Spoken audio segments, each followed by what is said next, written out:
Welcome to the Complete Story series, where we take a trade paperback and we break it down into a nice digestible bite, and then we read it dramatically to you. Recently, the Watcher's eyes were stolen, and then they were used as a weapon. Not a weapon like you would assume. No, this wasn't a weapon that would shoot, and it wasn't a weapon that would cut. All of the world's secrets were revealed to the people that they shouldn't have been revealed to. Our story begins with Peter Parker and his new company, Parker Industries.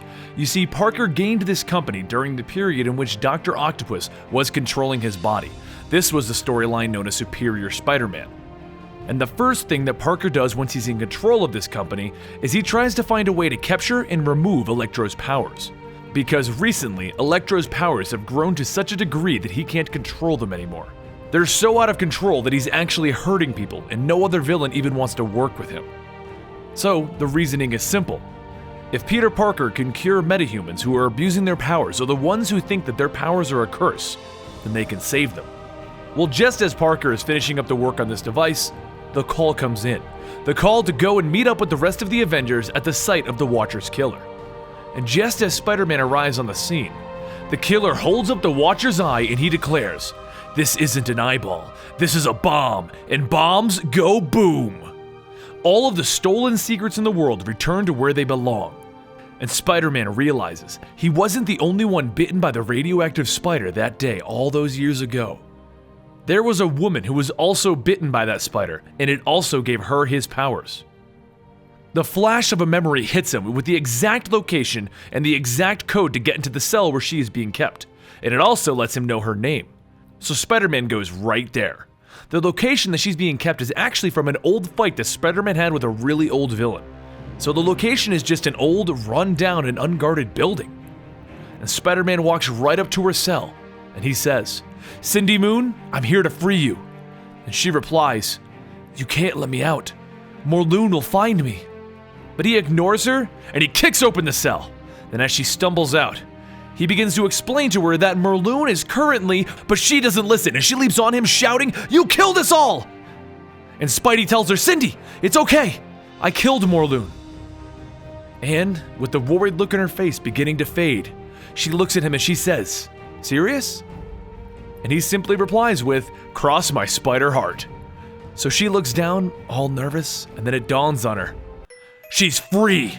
And she bounces off the walls. She's ecstatic. She doesn't have to hide anymore. As she whips up a superhero suit using the webbing from her fingertips, and boom, she's out the door. She's so fast that Spider-Man has problems even keeping up with her, and she's all over the place, and he just needs to stop her for 5 minutes so that he can actually talk to her. Meanwhile, back at Parker Industries, everybody's favorite Black Cat is broken in, and she has a plan. You see, she wants revenge for how Spider-Man humiliated her back when Dr. Octopus was in his body, and he was known as Superior Spider-Man. What she doesn't know is the Spider-Man who humiliated her wasn't the Spider-Man that she's known for all of these years. So, to get her revenge and clear her name so that all the other street-level villains stop making fun of her, she kidnaps Peter's business partner, Sajani, to get back at Spider-Man. Nobody humiliates the Black Cat, and she's gonna show them all why they need to stop laughing at her. Back with Cindy Moon and Spider-Man, Cindy goes right to her old house to find her family's gone. She has no idea where they went or how she's gonna find them. And she turns to Spider-Man and she needs to know one thing. She needs to know, when did he actually kill Morlun?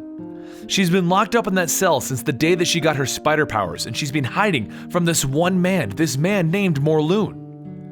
When was she able to leave the cell? When did Spider-Man defeat him? Was it 10 years ago? Was it 5 years ago? Has she just been sitting there for no reason? And Spidey looks at her and he says, "Well, it's complicated. The first time," and she stops him right there. "The first time? What do you mean the first time?" And Spidey says, "Oh, I've killed him twice." And she looks at him again. "Twice? You've killed him twice so he can come back? I gave up my entire life to be locked in that cell so that he couldn't get to me, and you made the entire thing worthless? Why didn't you think before you just broke down the door? If he was able to come back once, he can come back again." And she grabs him with her webs, and she's about to punch him clean in the face, but instead, they make out on the wall. Well, listeners, this is about to get hot and heavy, and we're a family-friendly show, so we're gonna go to see what the Black Cat is doing. Because right now, she's showing all of those villains that were mocking her and making fun of her and laughing at her exactly why she needs to be treated with respect again.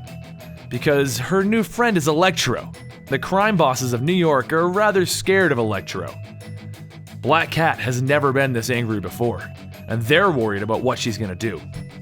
Back with Cindy and Spider-Man, they finally come to their senses and both ask, what was that? What was that primal urge that they both felt? And Spider-Man deduces that they may be drawn together because they were both bitten by the same spider. So he decides that they should head to his apartment so that they can Google her family and try to fix her life. But the Googling part didn't quite happen, and the two of them spent their time on the ceiling until Anne-Marie comes back home to the apartment. Well, Peter Parker's caught off guard, so he does hop down to talk to Anne-Marie, and she informs him that Parker Industries is supposed to have an important announcement about their plans to cure the metahumans. But since Johnny is supposed to make these announcements, and she's currently missing, they need Peter Parker to show up and do the announcement for all of the big news networks that are waiting for this. Peter tries his best to get out of this, but Anne-Marie tells him to put a tie on and get his butt moving. So, Anne-Marie, Cindy Moon, and Peter Parker all head to the press conference. While boring, the conference seems to be going just fine, with J. Jonah Jameson actually heading up the news report. But would this be a Spider-Man story if everything just happened exactly how it was supposed to and no problems ever happened for Peter Parker? While you ponder that thought, Electro bursts onto the scene, throwing electricity all over the place. And while everybody backs off to the sides of the area, Black Cat walks on the scene and declares, "Peter Parker, you're friends with Spider-Man." She then turns to the cameras and declares, "Spider-Man and I have to have a chat, and if he doesn't show up in the next 15 minutes, I'm gonna have Electro kill Peter Parker." And Electro stops his crazed electricity storm to ask her, wait, hold up. Your master plan is to have me kill the guy from Parker Industries? And her response is that this is simply step one.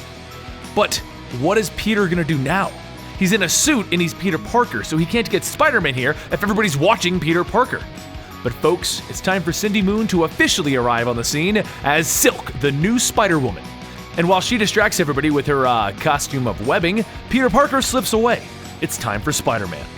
He immediately jumps back onto the scene, getting ready to fight against Electro and Black Cat like he's done so many times before this. And while Silk has a hyper-heightened spider speed to dodge the lightning, and Black Cat has her luck-based powers to dodge the lightning coming off of Electro, Spider-Man, not so much, and he gets shocked by Electro's powers as they're going haywire.